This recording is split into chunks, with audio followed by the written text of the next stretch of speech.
President Biden on Friday pardoned 6 individuals who have served sentences for drug or alcohol related crimes, as well as a woman who had been convicted of second-degree murder while she was in an abusive relationship.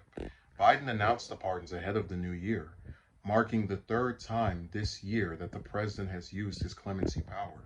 He previously pardoned 3 individuals in April, as well as thousands of individuals in October who were convicted of simple marijuana possession.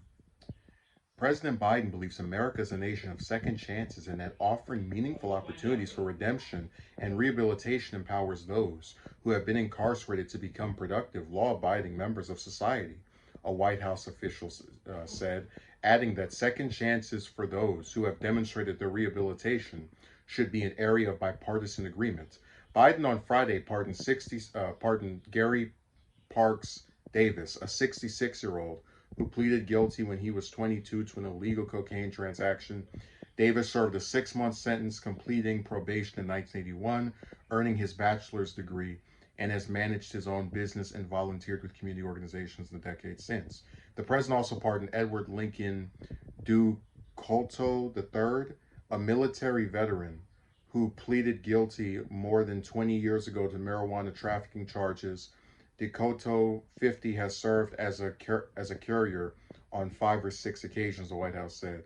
Ducoto was released from prison in December 2000.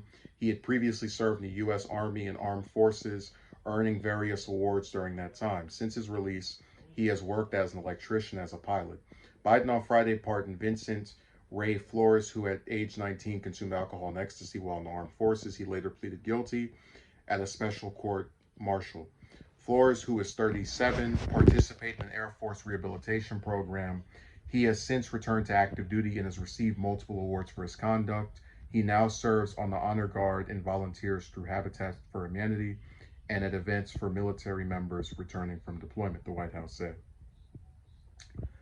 So I could read the rest of these, but I'm getting kind of, my arm is probably not going to survive. This story is, so I'm always happy whenever people get pardoned for drug offenses, nonviolent crimes.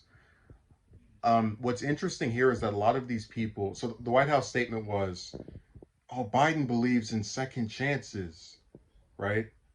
Or excuse me, he believes that America is a nation of second chances and that offering opportunities for redemption and rehabilitation empowers those who've been incarcerated to become productive. And it looks like the people that were mentioned in the article actually have become that. I mean, anyone that's doing stuff for Habitat for Humanity, the Carter created agency, certainly is not that bad of an individual. But, I guess what I always thought was so interesting, like, for example, throughout my entire life, have never used drugs or any substance that could be considered, narcotic, illegal, whatever.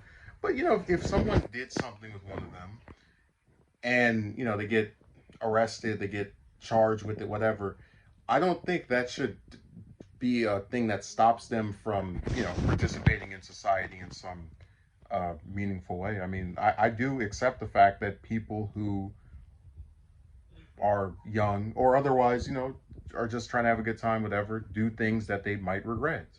But it shouldn't, be this thing that like lingers over the rest of their life as if they, murdered someone. Like I don't know, it's just we put a lot of punishment on drug offenses I don't agree with.